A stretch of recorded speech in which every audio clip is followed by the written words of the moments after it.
এই কৃষ্ণনগরের রানী। আমি তো তোমায় একটু কোনো কথা নয়, নিজের কাজ নিজে করুন, বুঝলেন? অন্দরমহলে আমার অনেক কাজ আছে। নিজের কাজ নিজে করব?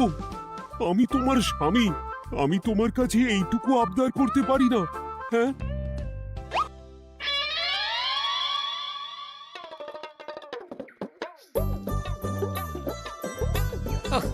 আজ গিন্নির সাথে বচসা করতে গিয়ে দেরি হয়ে গেল। মহারাজ আবার আমার দেরি দেখে রেগে না যান।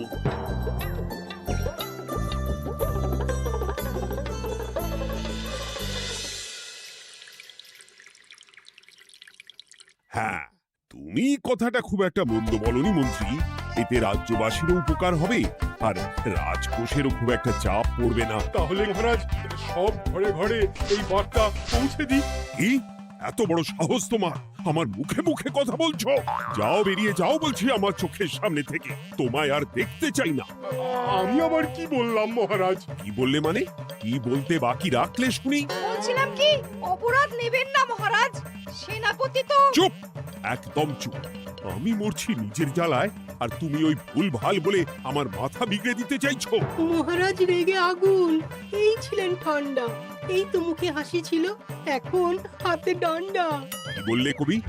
তুমি আমায় অপমান করলে? যাও, এক্ষুনি তোমরা সবাই দূর হয়ে যাও আমার সামনে থেকে। কাউকে চাই না আমি। এই মুহূর্তে রাজসভা আমি শূন্য দেখতে চাই, না হলে আজ সব কটা গর্দান নেব আমি। যাও বলছি।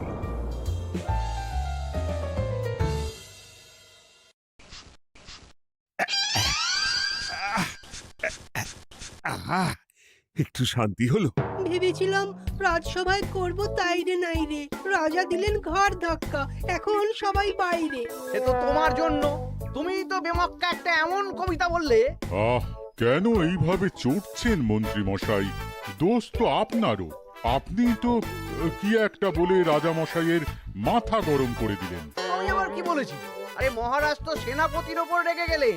আরে বাবা, আমি আবার কি করলাম? পণ্ডিত মশাই কি সব বলে দিলেন, তখনই তো মহারাজ। এই আমার নামে একটা অসাধু বাক্য বললেই আমি কিন্তু। এ কি কাণ্ড! কৃষ্ণনগর রাজসভার সভারত্নরা বাইরে বের হয়ে কি মহা হট্টগোল শুরু করলেন। মহারাজ সবাইকে একসাথে ঘাড় ধাক্কা দিয়েছে। ওরে বাবা, এতগুলো ঘাড়ে রাজামশাই একসাথে ধাক্কা দিলেন কিভাবে? আচ্ছা, দোষটা কে করলো? দোষ করেছে ও, দোষ করেছে ও। দোষ করেছে ও। দোষ করেছে ও। এবারেও কেউ একমত হতে পারলেন না কে দোষ করেছে। হ্যাঁ, আচ্ছা বেশ, কি হয়েছে কেউ একটা খুলে বলুন দেখি। আমি বলছি, মহারাজ বেশ খোশ মেজাজি ছিলেন, কিন্তু হঠাৎ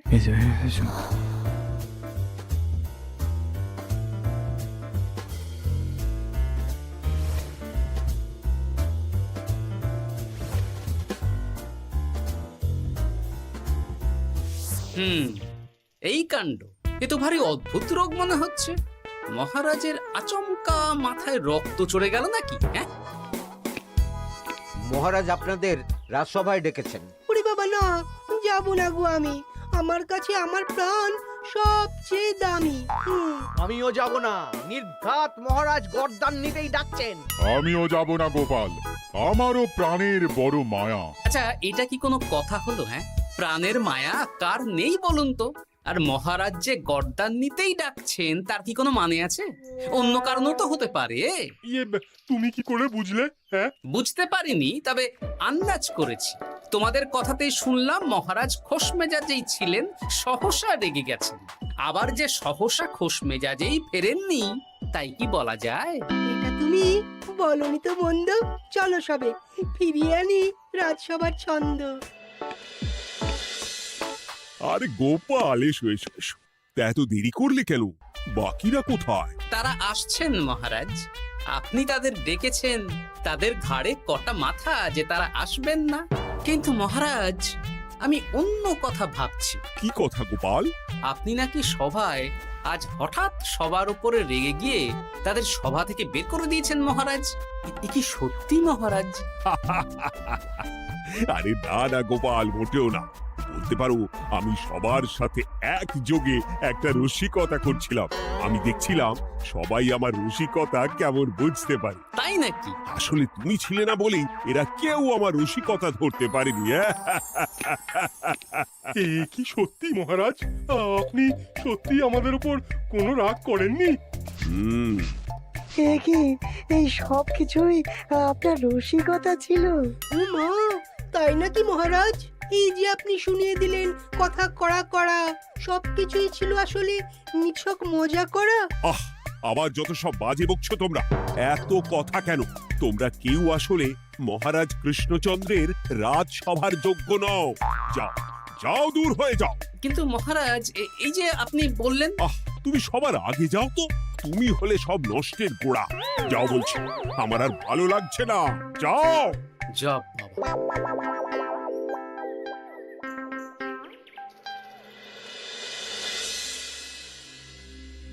কি বুঝছেন?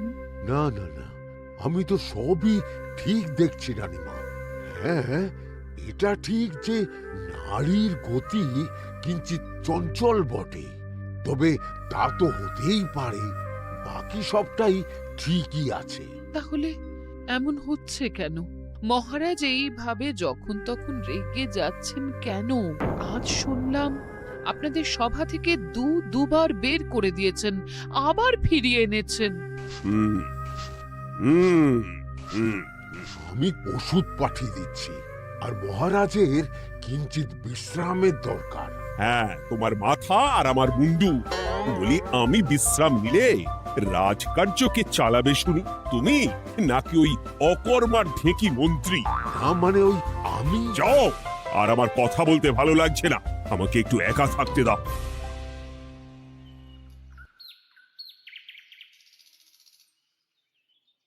ব্যাপারটা কি বুঝলে গোপাল? রাজবৈদ্য তো মহারাজকে দেখতে রাজবাড়িতে গেছেন। কি মনে হয়? গতকালও আমি যখন বাগানে গেলাম,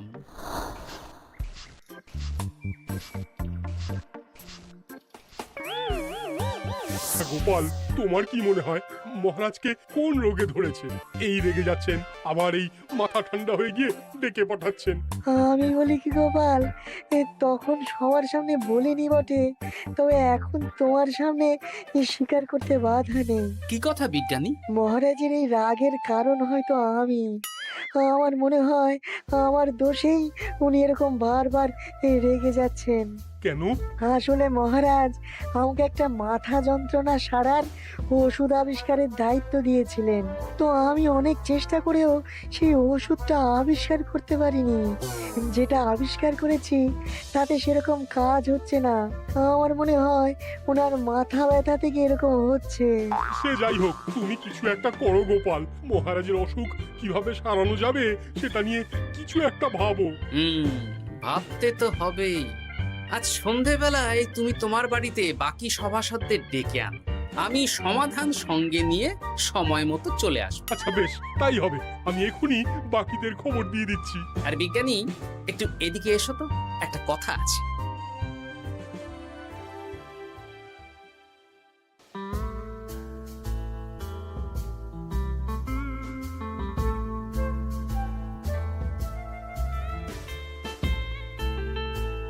গো, বলি এইভাবে ঘুরলে কি মহারাজের ব্যামো সেরে যাবে? তা সারবে না। তার চেয়ে এক কাজ করি, কিছুটা আলু আর ছোলা সেদ্ধ করেছি, তার সাথে নুন, লঙ্কার গুঁড়ো আর লেবু দিয়ে মেখে আলু কাবলি বানিয়ে দিই, কি বলো?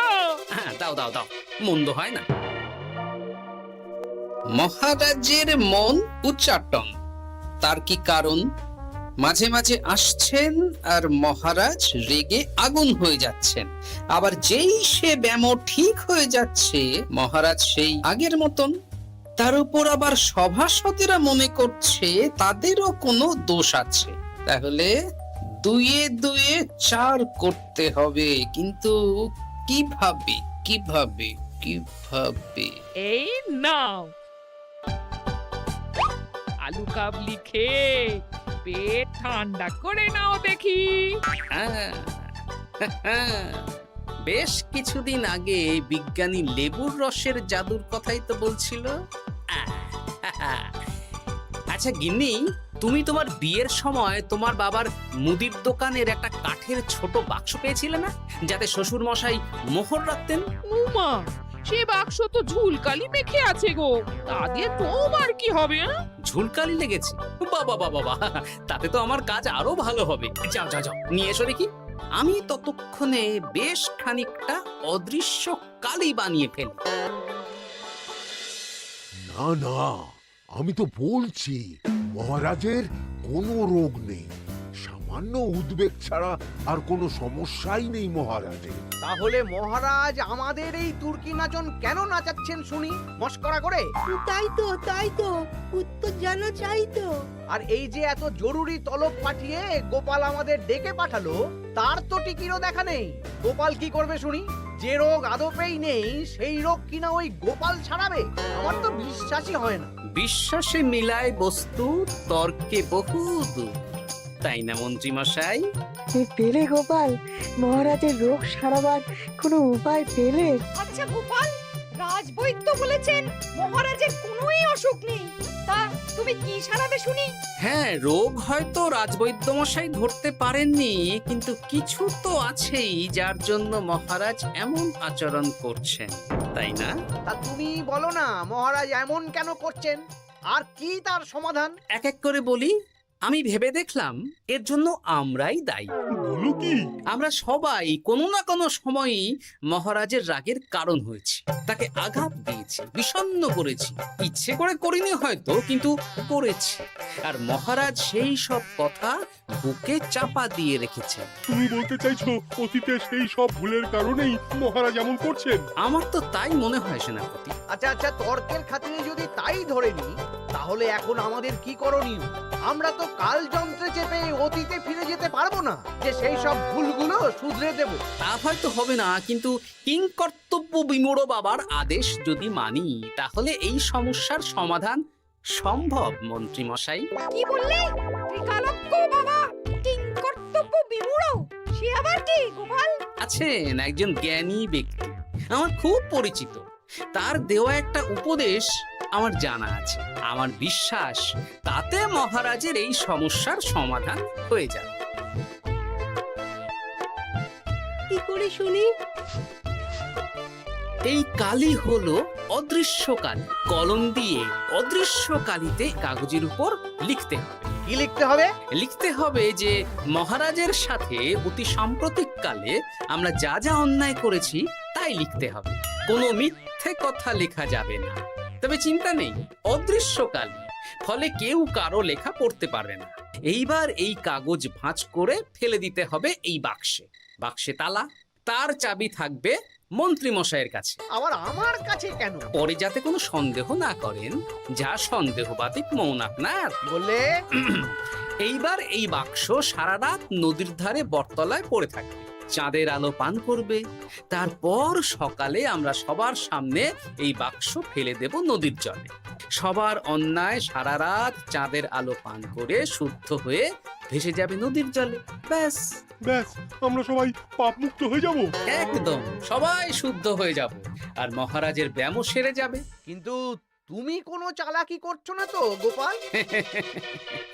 অদৃশ্য কালিতে লেখার সাথে আমি আর কোন চালাকি করব মন্ত্রী মশাই?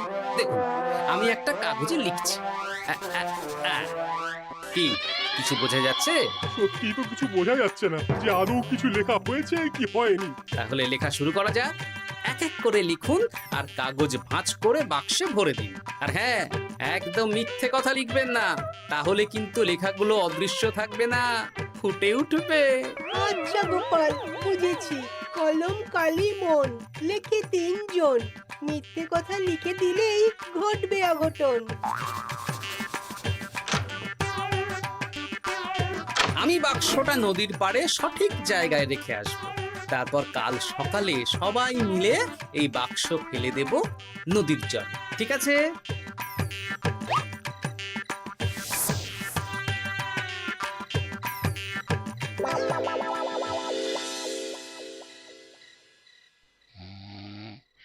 কথায় আছে, মনে যা আসে বলে যাও, ভুলেও লিখো না, তাহলেই বিপদে পড়বে। এদিকে কেমন সবাই নিজের নিজের দোষ লিখে বাক্সে ফেলে দিয়েছে। ভাগ্যিস আমি সবার লেখা কাগজগুলো রাতের অন্ধকারে বের করে আনলাম।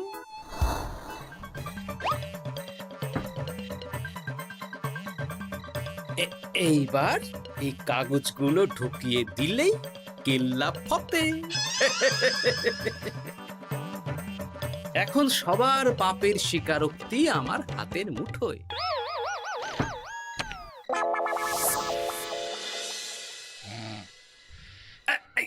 আরে, ও মা গো, ও বাবা গো, অগিনি বলি, নাক ডেকে তো ঘুমোচ্ছ, আর পিঠটা একটু চুলকিয়ে দাও দেখি। ধুত্তারি, এই জন্যই তো মাথাটা যায় গরম হয়ে। আরে, এই সহজ ব্যাপারটাই তো আমি বুঝতে পারিনি। মহারাজের অসুখটা হলে এই। যাক, এই রাতের বেলাতেই একসাথে একটা ঢিল পেয়ে গেছি। এক ঢিলে মারবো দুই পাখি। রাজার অসুখও সারবে, আবার সব কটা পাজি শায়েস্তাও হবে।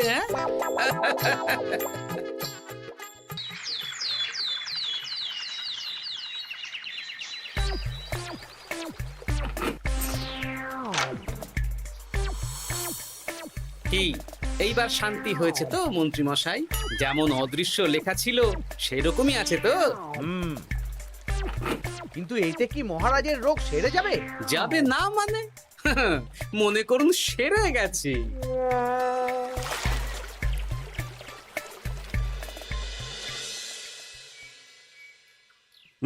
তাহলে আজকে সভার কাজ শুরু করা যাক। ক্ষমা করবেন মহারাজ, সবার কাজ শুরু করার আগে একটা দরকারি কাজ আগে করা দরকার।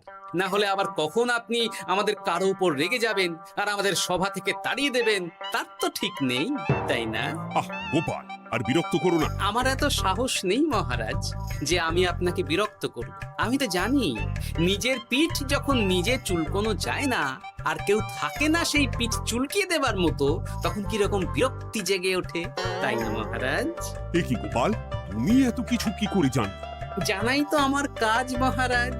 আর এও জানি যে আপনার এই বিরক্তির পেছনে সভাসদগণের ভূমিকা ঠিক কি। তার মধ্যে তুমিও আছো গোপাল, তাই না? আছি, পুরো মাত্রায় আছি মহারাজ।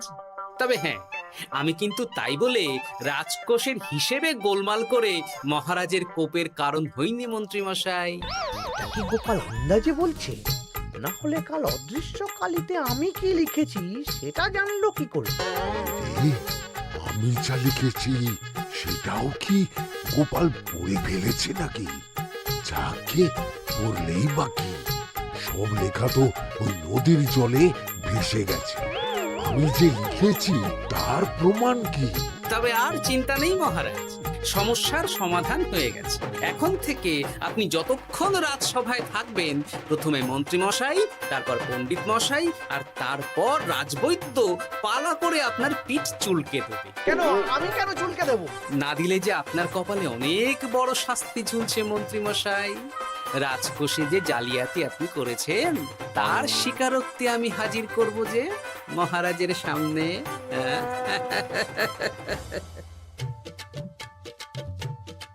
এই নিন মহারাজ, মন্ত্রী মশাইয়ের পাপের স্বীকারোক্তি।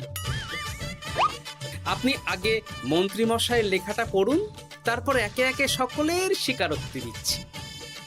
এ কি মন্ত্রী, তুমি রাজকোষ থেকে 500 মোহর চুরি করেছো, আর তার বদলে সেই হিসেব তুমি পুকুর পাড় বাঁধানোর খরচ হিসেবে দেখিয়েছো। এই সেরেছে, এটা ফুটে উঠলো কি করে? সে অনেক কাণ্ড মন্ত্রী মশাই, বাকিদের সবারটাই আছে, এত জেনে কাজ কি? না না, জানতে তো হবেই। তাহলে শুনুন, এই অদৃশ্য কালি আসলে লেবুর রস।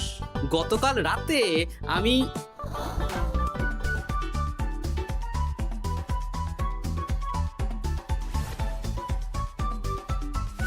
এবার লেবুর রসে অদৃশ্য লেখা কেন বা কিভাবে ফুটে উঠলো সেটা বিজ্ঞানী বোঝাবে।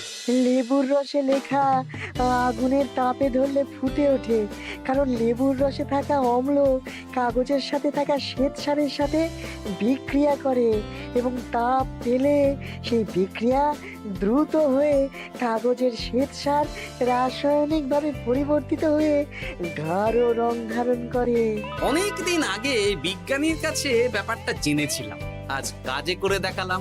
এবার মন্ত্রী মশাই দেখুন, মহারাজের সেবা করা ভালো না তার বদলে চাবুক খাওয়া ভালো।